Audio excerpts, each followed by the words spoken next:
Bonjour à tous. Que le nom du Seigneur Jésus-Christ, Yeshua, notre Seigneur et Sauveur, soit béni. Voilà, donc je viens de par cet audio vous partager ce que le Seigneur m'a fait voir. Donc dans la nuit du 31 au 1er décembre. Voilà, donc j'ai pris quelques secondes pour remettre ce moment, ce court instant entre les mains du Seigneur Jésus. Seigneur Jésus, merci pour la vie que tu nous donnes. Merci parce que toi seul es le chemin, la vérité et la vie. Merci Seigneur de me conduire par ton Esprit Saint. Seigneur, tu as dit que ton Esprit Saint nous conduira dans toute la vérité. Seigneur, que ton Esprit Saint prenne toute la place dans ce témoignage que je vais donner. Et que ton Esprit Saint puisse me conduire dans toute la vérité afin de parler à ton peuple, à tes enfants et aux nations. Au nom de Yeshua, le Christ. Amen. Voilà. Donc, je viens vous partager assez rapidement quelque chose que j'ai reçu du Seigneur. Donc, c'est une vision. Donc, c'était dans la nuit du 31 au 1er janvier 2026. Voilà. Et pendant que j'étais en train de dormir, je vais avoir une vision. Et dans cette vision, alors avant de donner la vision, je vais d'abord lire un passage, enfin plutôt deux, du coup, dans Apocalypse, donc dans le livre de Révélation, Apocalypse. Nous sommes dans Apocalypse chapitre 9, voilà, chapitre 9, et à partir du verset 13. Voilà, donc je lis au nom de Jésus Yeshua. Et le sixième ange sonna de sa trompette, et j'entendis une voix sortant des quatre cornes de l'autel d'or qui est devant Elohim, donc devant Dieu, disant au sixième ange qui avait la trompette, délie les quatre anges qui sont liés sur le grand fleuve, l'Euphrate. Et alors furent déliés les quatre anges qui étaient préparés pour l'heure, le jour, le mois, l'année, afin qu'ils tuent le tiers de l'humanité. Voilà. Donc là déjà, c'est un premier passage que je viens de lire. Et je vais même lire juste avant, donc toujours dans Apocalypse chapitre 9, à partir du verset, on va dire à partir du verset 10. Donc là, on parle d'un saut où on ouvre le puits de l'abîme. Donc je vais même lire à partir du premier verset pour mettre le contexte. Et ensuite, j'irai au verset 10 directement. Et le cinquième ange sonna de la trompette, et je vis une étoile qui tomba du ciel sur la terre, et la clé du puits de l'abîme lui fut donnée. Donc je répète, et la clé du puits de l'abîme lui fut donnée. Et elle ouvrit le puits de l'abîme, et une fumée monta du puits comme la fumée d'une grande fournaise. Voilà, et le soleil et l'air furent obscurcis par la fumée du puits, et des sauterelles sortirent de la fumée du puits, et se répandirent sur la terre. Et il leur fut donné le pouvoir, comme le pouvoir qu'ont les scorpions de la terre. Et il leur fut donné de ne pas faire de mal à l'herbe de la terre, ni à aucune verdure, ni à aucun arbre, mais seulement aux humains qui n'avaient pas la marque de Dieu sur leur front. Voilà. Et donc là, on comprend que de par ce saut, le puits de l'abîme fut ouvert. Et des scorpions sortent de là. Les scorpions, c'est pour dire que c'est une image, en fait. C'est des entités, c'est des démons, là, c'est des esprits qui sortent de là et qui vont tourmenter, en fait, les humains. Et donc, à partir du verset 10, on va donner un peu cette description de ces scorpions. Et elles ont des queues semblables à des scorpions et à des aiguillons. Et c'est dans leur queue qu'était le pouvoir de faire du mal aux humains pendant 5 ans. Et là, c'est intéressant, au verset 11, et elles ont sur elles comme roi l'ange de l'abîme, dont le nom en hébreu est Abaddon, mais en grec, son nom est Apollyon. Le premier malheur est passé, et voici que 2 malheurs viennent encore après cela. Voilà, donc là, c'est un premier chapitre que je viens de lire. Et ensuite, on va aller dans Apocalypse chapitre 16. Voilà, Apocalypse chapitre 16.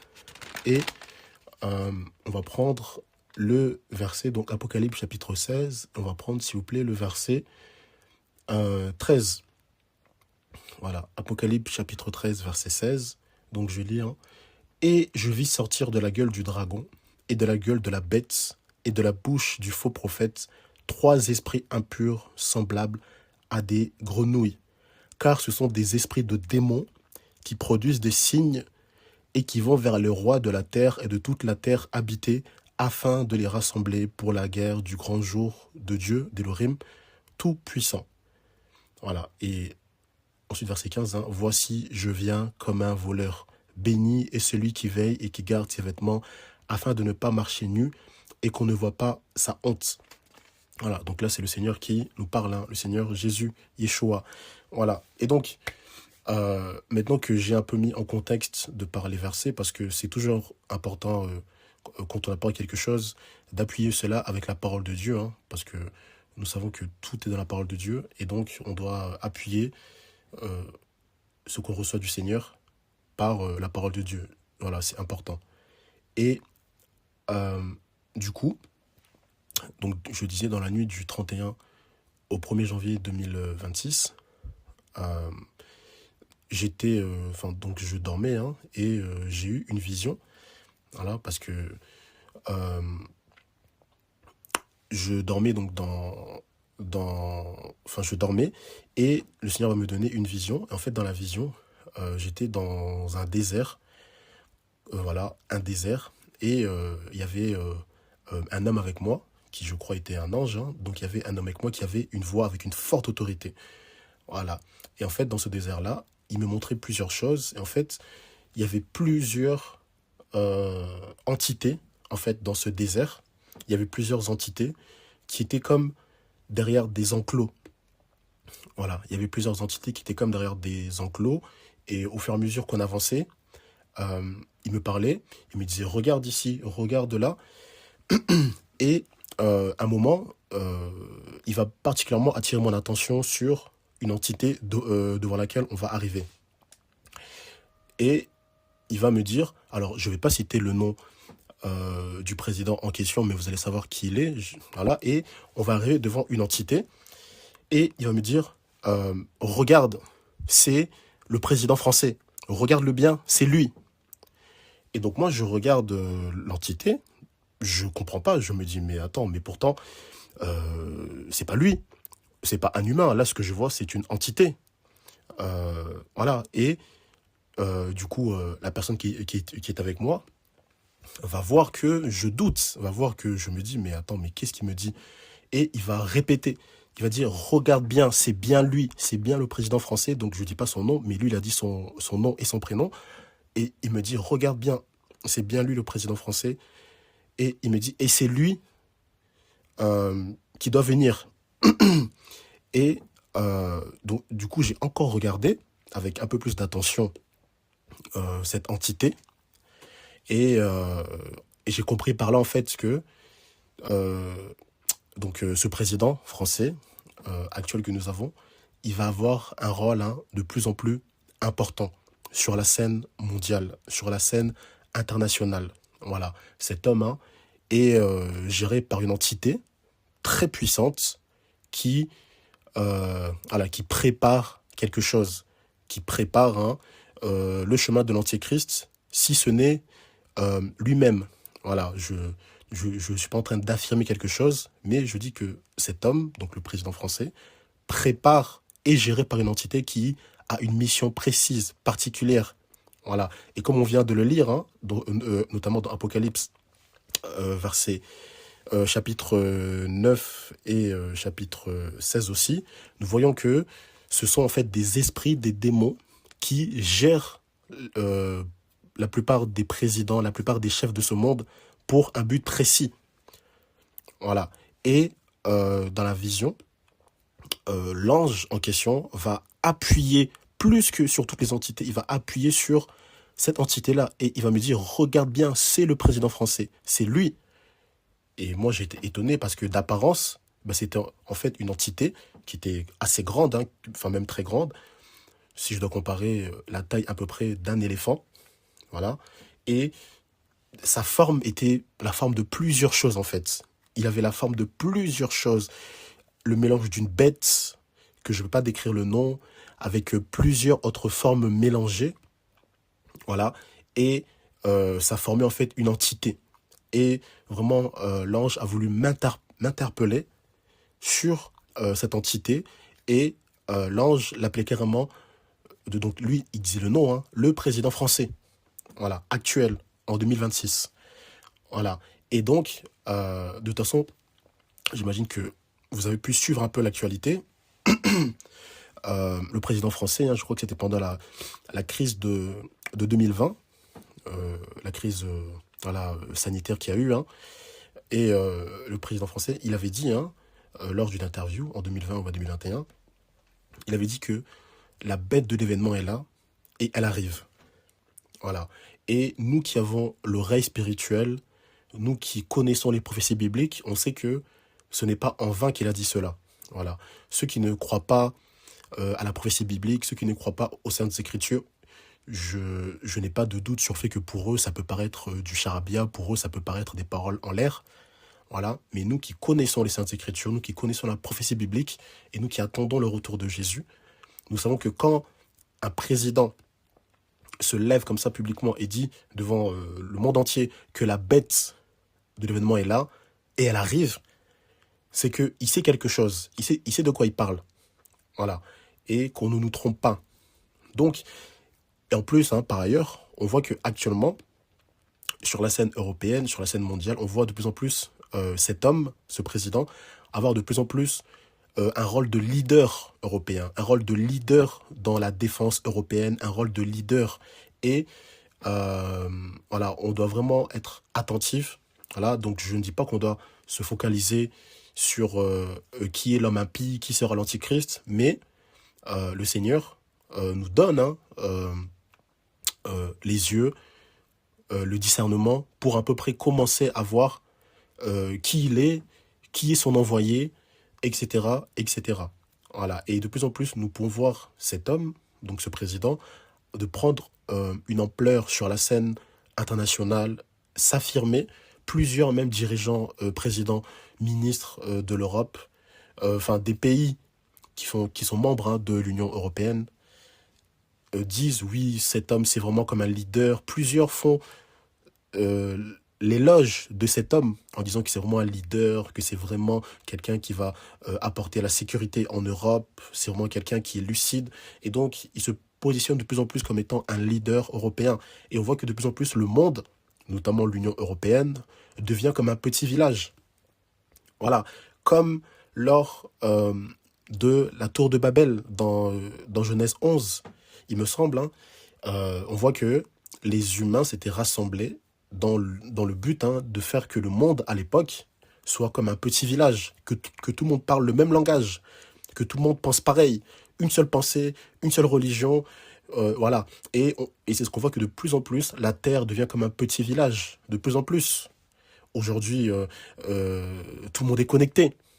Tout le monde est connecté. On peut être en Asie et pourtant on est connecté avec quelqu'un qui est en Europe, en Amérique. Le monde devient de plus en plus comme un petit village.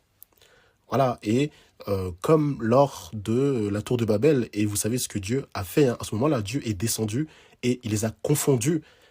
Voilà, parce que ben, le Dieu, c'est aussi un Dieu de diversité, dans le sens où Dieu aime quand les gens parlent plusieurs langues, voilà, quand il n'y a pas qu'une seule pensée mondiale, et quand voilà, Dieu le Seigneur nous a créés libres.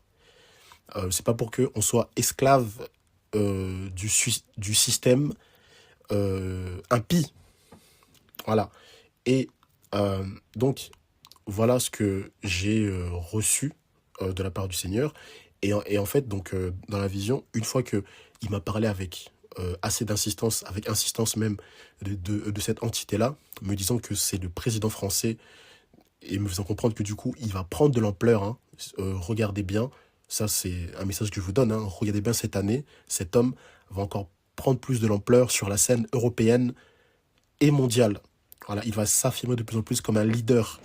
Voilà, parce que derrière lui, il y a une entité puissante, très puissante, qui gère cet homme, qui conduit cet homme, qui dirige cet homme. Voilà, donc, peuple français, priez pour vos autorités, priez pour que le Seigneur vraiment visite cette nation qui est la France. Et moi, je crois qu'il va y avoir de plus en plus un réveil des élus. Le monde va de plus en plus s'enfoncer dans la ténèbre. Voilà, c'est pas ce que je souhaite, hein, mais c'est ce qui se passe et c'est ce qui va encore se passer. Mais le Seigneur va de plus en plus réveiller ses élus, apporter la lumière, voilà, et on va le voir, voilà. Donc, vous allez voir de plus en plus cette année, cet homme, le président français actuel en 2026, hein, prendre de l'ampleur, s'affirmer de plus en plus comme un leader européen, prendre de l'espace, voilà, parce que c'est son rôle, c'est le rôle qu'il a reçu en fait, voilà, et vous allez le voir, c'est une prophétie que je vous donne, hein. Vous allez voir cet homme de plus en plus s'affirmer sur la scène internationale, même si sur la scène nationale, il peut de plus en plus être contesté, de plus en plus être mis à mal. Voilà. Et euh, je vais juste ouvrir aussi une petite parenthèse, hein, sur l'Antichrist, hein. Et je répète, je n'affirme pas que ce président est l'Antichrist. Je vous donne juste quelques éléments pour que chacun puisse examiner à la lumière de la parole. Voilà. Et je répète, hein, le but n'est pas de faire une fixette sur l'homme impie, parce que nous avons les yeux fixés sur Jésus, sur Yeshua, notre Seigneur et Sauveur. Voilà. Mais la Bible dit aussi qu'on doit examiner les temps et les heures et les circonstances aussi. On doit examiner les temps dans lesquels nous vivons, à la lumière de la prophétie biblique. Voilà. Et donc, je vais ouvrir une parenthèse sur l'Antichrist.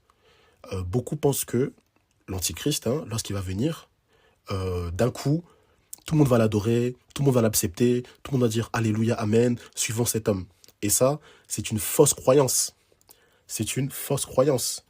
Voilà. Ce n'est écrit nulle part dans la parole, hein, je répète, hein, ce n'est écrit nulle part dans la parole, de Dieu en tout cas, dans la Bible, hein, dans les Saintes Écritures, que lorsque l'Antéchrist viendra, il va être adoré, accepté comme ça d'un coup par tout le monde.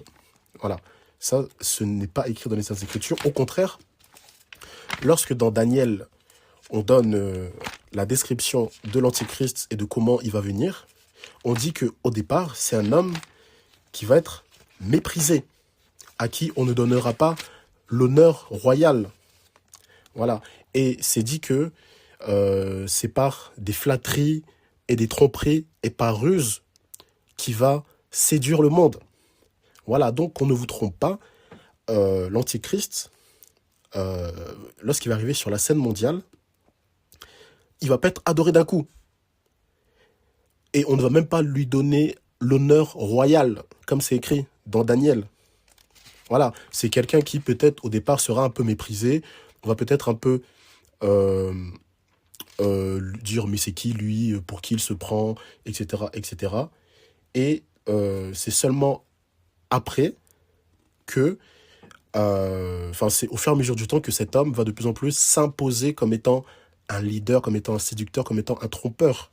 Mais dans un premier temps, l'Antichrist, c'est quelqu'un qui sera même peut-être un peu méprisé au départ, à qui on ne va pas donner l'honneur royal. Voilà. Et c'est important de savoir ça parce que dans la croyance de beaucoup, l'Antichrist, c'est quelqu'un qui va d'un coup arriver comme ça du jour au lendemain et qui va séduire toute la terre et tout le monde va le suivre. Et voilà. En tout cas, ce n'est pas ce que dit les Saintes Écritures concernant cet homme. Voilà. Et c'est important de le savoir, hein, parce que nous, on est attachés aux Saintes Écritures, on est attaché à la vérité, on est attaché à ce que dit la prophétie biblique, et on ne doit pas justement avoir des croyances personnelles, on doit justement avoir des croyances, la croyance de ce que dit les Saintes Écritures. Voilà. Et c'est important vraiment d'être attaché en tant que chrétien dans ces temps de la fin. C'est important d'être attaché aux Saintes Écritures. Parce que le Seigneur le dira dans Matthieu chapitre 24, hein, que plusieurs viendront et ils séduiront beaucoup. Et beaucoup seront séduits. Voilà. Et nous, du coup, en tant que chrétiens, chrétiennes, nous devons être attachés aux Saintes Écritures, nous devons être attachés à la vérité, parce que la vérité va être aussi de plus en plus rejetée par beaucoup. Voilà, la vérité sera de plus en plus rejetée par beaucoup. Donc nous devons garder cet amour de la vérité, garder cet amour de la parole, et c'est la parole qui nous gardera. C'est la parole qui va nous garder jusqu'au bout. Le Seigneur lui-même a dit dans sa parole hein, que le ciel et la terre passeront, mais sa parole ne passera jamais. Voilà. Et c'est important de ce fait, en tant que chrétien, euh, d'être attaché aux Saintes Écritures, d'être attaché à la vérité, de méditer la parole. Vraiment, c'est la parole, c'est notre trésor. Voilà. Et la parole, hein, c'est le Seigneur Jésus lui-même. Voilà. Dieu et sa parole. Voilà. Et soyons vraiment attachés en ces temps de la fin, parce que, croyez-moi, et de toute façon, je crois que vous le voyez déjà, la séduction est grande. La séduction est très grande dans ces temps de la fin. Donc là, c'est vraiment une exhortation pour nous inciter aussi, pour nous inviter aussi à être de plus en plus attachés à la parole, aux Saintes Écritures. Et voilà, c'est la parole qui nous gardera. Toi qui m'entends, sois attaché vraiment à la parole. Toi qui aimes le Seigneur, toi qui aimes la parole de Dieu, sois de plus en plus attaché à cette parole. Parce que c'est la parole de Dieu qui nous gardera. Et cette parole ne passera jamais. Voilà, cette parole ne passera jamais. Voilà, et soyons vraiment attachés, mes frères et sœurs, à la parole de Dieu. Et toi qui ne connais pas le Seigneur Jésus, attache-toi de plus en plus. Enfin, toi qui ne connais pas le Seigneur Jésus, donne-lui ta vie. Crois en lui. Il est le seul qui est la vérité, le chemin et la vie. Voilà. Et donc, nous sommes dans Daniel. Donc là, c'est pour donner un contexte à ce que je viens de dire juste avant, concernant justement l'homme impie, l'antichrist, sur comment il va prendre de l'ampleur sur la scène mondiale. Voilà. Et donc nous sommes dans Daniel chapitre 11, à partir du verset 21. Voilà. Donc Daniel chapitre 11, à partir du verset 21. Je lis au nom de Jésus. Hein. À sa place se tiendra un homme méprisé, à qui on ne donnera pas la majesté du royaume ou l'honneur royal, mais il viendra en paix. Je répète, hein, mais il viendra en paix. Il s'emparera du royaume par des flatteries. Voilà. Les forces de l'inondation seront submergées devant lui et brisées, de même qu'un chef de l'alliance. Depuis l'alliance qu'on aura faite avec lui, il usera. Je répète, hein, depuis l'alliance qu'on aura faite avec lui, il usera de tromperie, il montera et deviendra fort par le moyen d'une petite nation. Voilà. Donc là, concernant l'Antichrist, hein, on dit que à sa place, enfin, là en fait, il y a eu une succession, voilà, depuis fort longtemps, jusqu'à ce roi qui est l'homme impie, qui est comme un roi. À sa place se tiendra un homme méprisé. Donc, qu'est-ce qu'on dit de lui d'abord? Que ce sera d'abord un homme méprisé. Beaucoup pourront le mépriser dans un premier temps. À sa place se tiendra un homme méprisé à qui on ne donnera pas l'honneur royal, mais il viendra en paix. Voilà, il va venir avec la paix en fait, avec une forme de paix, même si voilà, sa paix elle est mensongère, et même hein, c'est écrit dans Thessaloniciens que lorsqu'ils diront paix et sûreté, alors une dévastation soudaine les surprendra. Voilà. Donc, mais il viendra en paix et il s'emparera du royaume par des flatteries. Quand on dit il s'emparera du royaume, c'est-à-dire qu'il va s'emparer d'un royaume. Et quand on dit un royaume, ça peut être plusieurs nations qui forment un royaume. Voilà, ça peut être plusieurs nations qui forment un royaume, comme par exemple, c'est un exemple, comme par exemple, ça peut être les États-Unis, ça forme un royaume. L'Union européenne, ça forme un royaume. Les États d'Afrique, ça forme un royaume. Voilà. Et donc, on comprend que dans un premier temps, l'Antichrist ne sera pas forcément adulé de tous, adoré de tous. Et si nous allons dans 2 Thessaloniciens 2, donc 2 Thessaloniciens chapitre 2, alors 2 Thessaloniciens chapitre 2, je lis hein, au nom du Seigneur Jésus. Donc là aussi, hein, on parle de l'Antichrist. On parle de l'Antichrist et de comment aussi il va se manifester aux humains à l'humanité. Donc 2 Thessaloniciens chapitre 2 à partir du verset 7. Donc je lis. Hein. Car le mystère de l'iniquité est déjà à l'œuvre. Seulement celui qui le retient en ce moment le fera jusqu'à ce qu'il soit hors du chemin. Et alors sera révélé l'impie, que le Seigneur, donc l'impie, hein, l'homme impie, l'antichrist, que le Seigneur détruira par l'esprit de sa bouche et qu'il anéantira par son apparition. Lui dont l'avènement est selon la puissance de Satan, donc là on parle d'antichrist, hein, selon la puissance de Satan, avec toute puissance et avec des signes et des prodiges mensongers et avec toutes les séductions de l'injustice pour ceux qui périssent parce qu'ils n'ont pas reçu l'amour de la vérité pour être sauvés. Donc, on comprend que l'antichrist va aussi s'affirmer, finir par s'affirmer, par prendre position sur la scène mondiale avec la séduction, avec des prodiges et des miracles mensongers et avec la puissance de Satan. Voilà. Mais dans un premier temps, il pourrait être, entre guillemets, ignoré par certains, voire méprisé, mais au fur et à mesure du temps, il va prendre le pouvoir par des prodiges et des miracles mensongers, par la séduction, en venant avec la paix, voilà, avec une forme de paix. Hein. Vous savez, le Seigneur disait aux Juifs à l'époque, il disait, « Je suis venu au nom de mon Père et vous ne m'avez pas reçu. Mais un autre viendra en son nom et vous le recevrez. » Et il parlait bien sûr hein, de l'homme impie, de l'antichrist. Voilà. Donc, voilà, mes frères et sœurs, ce que je voulais vous dire. Hein. Donc, quel est mon message là? C'est que nous sommes à la fin des temps. Nous vivons la fin des temps. Sachez-le, hein, nous pouvons voir déjà les prophéties bibliques concernant la fin des temps s'accomplir sous nos yeux. Et pour ceux qui ne le savent pas, hein, le Seigneur Jésus, Yeshua, revient très vite. Il revient promptement, rapidement. Voilà. Et nous pouvons déjà voir hein, que le monde devient de plus en plus comme un petit village, que le système de l'Antichrist est déjà là. Le système de l'Antichrist s'assoit déjà de plus en plus dans les nations. Nous le voyons, hein, avec de plus en plus de contrôle. On est de plus en plus contrôlé. Tout ce qu'on fait, on est de plus en plus connecté.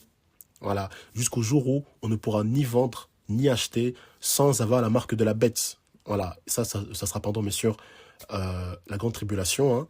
Et moi, je fais partie de ceux qui croient que, bien sûr, que l'Église ne passera pas par la grande tribulation.